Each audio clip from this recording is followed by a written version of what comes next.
Baik, terima kasih Anda masih bersama kami di Hot Ekonomi dan kembali kita lanjutkan dialog kita bersama Pak Dwi, Pak Joko dan juga Pak Fahmi. Langsung ke Pak Joko, mungkin ingin menanggapi apa yang tadi disampaikan oleh Pak Dwi. Silakan Pak Joko.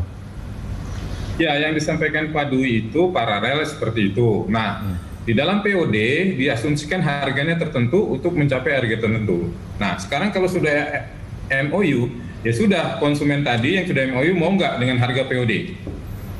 Gitu kan? Kalau mau, tekan PJBG. Kalau nggak mau, berarti kan itu kemahalan. Artinya bagi investor, bagi Impex, itu tidak ekonomis kalau harga tidak sesuai POD, tidak sesuai dengan IR yang diharapkan. Sehingga itulah baru dimintakan insentif. Sebagai contoh, proyek gambaran Tiung Biru. Waktu itu harganya adalah 8, sekian kalau nggak salah. Nah, Exxon Mobil keluar kalau nggak harganya segitu. Nah, Pertamina tetap jalan meskipun tanpa Exxon gitu ya. Tapi Pertamina bilang, oke, harganya lebih rendah, tapi saya minta tambahan split.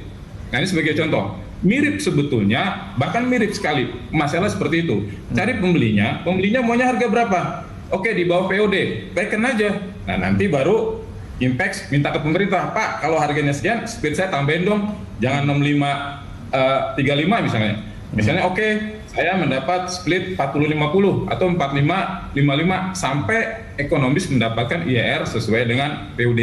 Maksud saya itu, Pak. Jadi kunci utama adalah sebelum FID adalah negosiasi harga dengan pembeli yang tadi udah MOU harus diteken, baru FID.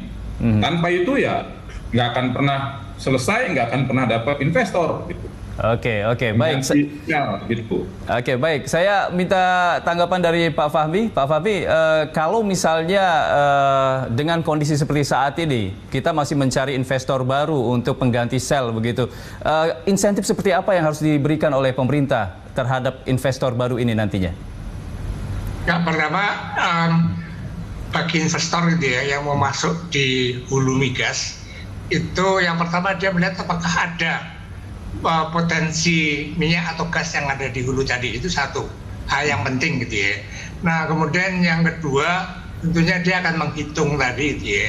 Menghitung tadi Pak Cip mengatakan dari segi finansial, dari segi pasar, kemudian di situ ARR-nya berapa.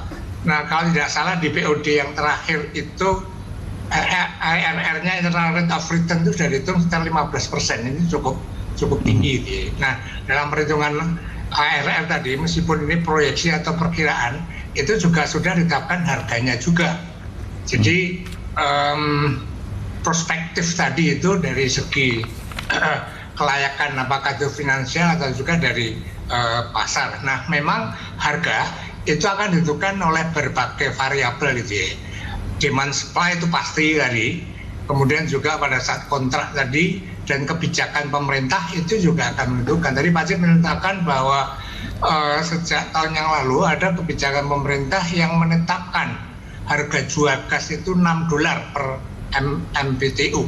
Nah, ini di bawah harga keekonomian, dan ini termasuk distorsi pasar gitu ya. Dan beban distorsi pasar ini ditanggung oleh baik hulu maupun juga midterm gitu ya. Sehingga harganya itu rendah sekali.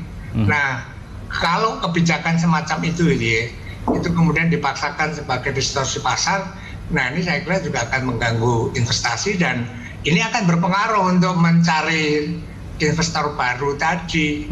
Jadi kebijakan semacam itu barangkali juga kalau saya harus mulai dilonggarkan lagi gitu ya. Tidak harus ditetapkan $6 per MMBTU tadi. Karena ini yang berkorban termasuk pemerintah itu berkorban juga. Kemudian ada dari sektor hulu, dari midterm itu berkorban dengan harga tadi.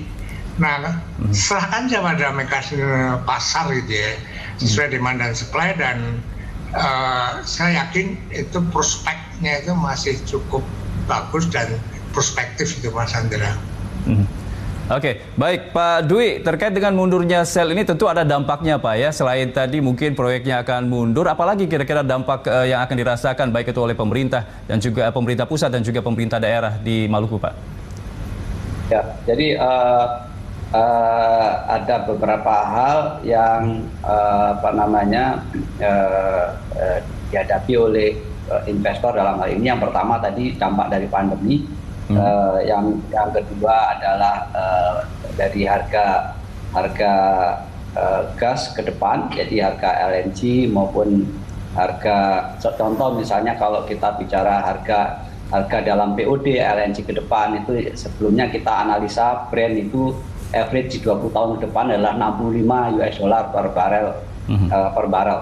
Nah sekarang berani kita membuat 20 tahun ke depan adalah di 60. Tentu saja ini akan perlu diskusi mengenai analisa 20 tahun ke depan dengan impact, dan yang ketiga berkaitan dengan